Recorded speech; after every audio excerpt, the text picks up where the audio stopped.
అందరికీ నమస్కారం. నేను మీ మదిరి రంగసాయి రెడ్డి. జగన్ భయపడతాడా, జగన్ బలవంతుడా అనే సందేహం సామాన్య రాజకీయ పరిజ్ఞానం ఉన్నవాళ్లకు, సామాన్య ప్రజలకు, అలాగే ఈ మాస్ ఎవరైతే ఉన్నారో వాళ్ళందరిని అడిగితే ఒకటే, జగన్ బలవంతుడు, ఎవరికి భయపడడు అనే సంకేతాలు అయితే వినపడుతున్నాయి. ఎందుకంటే 151 సీటు నుంచి 11 సీట్లకు కుప్పగూలిపోయిన మనిషి, అసలు పార్టీ రద్దు చేసేసి ఎక్కడికో వెళ్ళాల్సిన మనిషి, అసలు కోలుకోలేని వ్యక్తి, కానీ ఫలితాలు వచ్చిన నెలకే మళ్ళీ బౌన్స్ బ్యాక్ అయ్యారు. బౌన్స్ బ్యాక్ అయ్యి రాబోయే 2029 ఎన్నికల్లో మళ్ళీ వైసీపీ అధికారం చేపట్టబోతుంది, ఇందులో ఎటువంటి సందేహం లేదు అని ఒక క్లియర్ సంకేతం అయితే పార్టీ క్యాడర్కి ఇవ్వడం జరిగింది. ఇక్కడ ఒక విషయం గుర్తుపెట్టుకోవాలి, రాజు కంటే మొండివాడు బలవంతుడు. ఈ సామెత మనందరికీ తెలుసు.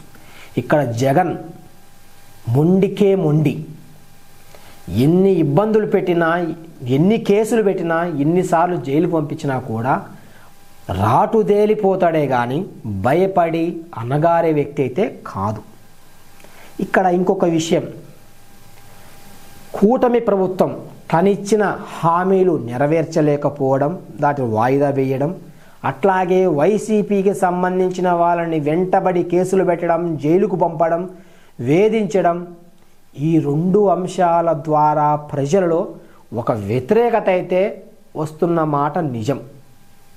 వీటి రెండిటల్ని ఆయుధాలుగా మార్చుకొని జగన్మోహన్ రెడ్డి గారు ఇక 2029 ఎన్నికల్లో వచ్చేది వైసీపీ ప్రభుత్వమే, వచ్చిన తర్వాత వారికి భారీ స్థాయిలో రిటర్న్ గిఫ్ట్ అయితే ఇచ్చి తీరుతానని చెప్పేసి ఈరోజు జగన్మోహన్ రెడ్డి గారు తన క్యాడర్లో ఒక ధైర్యాన్ని నూరిపోస్తున్నారనే విషయంలో ఎటువంటి సందేహం లేదు.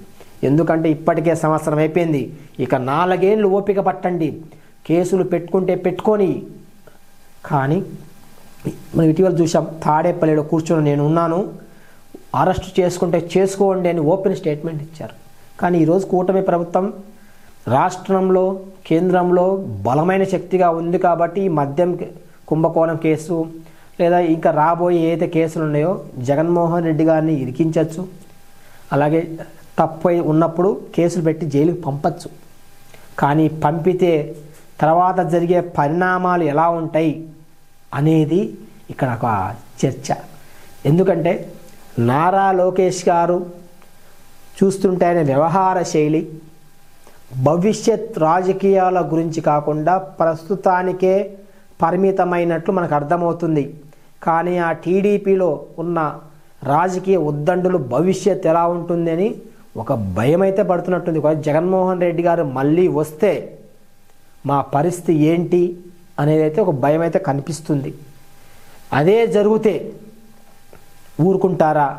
ఈరోజు వెంటబడి కేసులు పెట్టినప్పుడు ఆయన ఇంతకు రెట్టింపు చేయకపోతాడా అనేదైతే ఉంది. ఏది ఏమైనా ఏడాది కాలంలో వ్యతిరేకత ఉంది, ఈ 4 ఏళ్లలో వ్యతిరేకత రెట్టింపు రెట్టింపు రెట్టింపు అవుతుంది.